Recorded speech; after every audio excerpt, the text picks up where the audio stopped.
তিন জায়গায় প্রয়োজনে মিথ্যা বলা যায়। এক নাম্বার, আপনার ওয়াইফকে খুশি করার জন্য, সে একটু এরকম না বলে একটু কৌশল করে বললে খুশি হবে, ওটা বলা যায়। দুই নাম্বার, জীবন মরণের ব্যাপার, যান বাঁচানোর জন্য একটু কৌশল করে ঘুরিয়ে বললেন, এটা জায়েজ। তিন নাম্বার, দুইজন ঝগড়া লাগছে তাদেরকে মিলিয়ে দেওয়ার জন্য কৌশল করে একটু মিথ্যা বলা, ঘুরিয়ে বলা যায়। দুইজনের মধ্যে দেখলেন যে সম্পর্ক খারাপ, একজনরে বললেন, ভাই সে তো ওই দিন আপনার ব্যাপারে অনেক প্রশংসা। কি আমার ব্যাপারে প্রশংসা? কি বললো? এই বললো আপনি নাকি এই করছেন ওই করছেন, অনেক প্রশংসা। লোকটার মন খুশি হয়ে যাবে তার ব্যাপারে, ঠিক কিনা?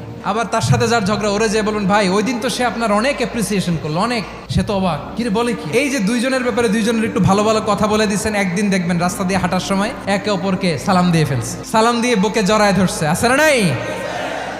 আবার মিলমিশ হয়ে গেছে। কিন্তু আমাদের স্বভাব হইলো, দুই প্রতিবেশী যদি একসাথে বসে একসাথে হাঁটে, দূর থেকে দেখলে আমাদের জলে, আছে না নাই? ঘটনা কি? এই দুইটার মধ্যে এত মিল কে? এই দুইটার মধ্যে গিরিঙ্গি লাগানো যায় কিভাবে? আল্লাহর কাছে তওবা করেন, এই মানসিকতার যেন আমরা না হয়, আমরা মিলিয়ে দিব।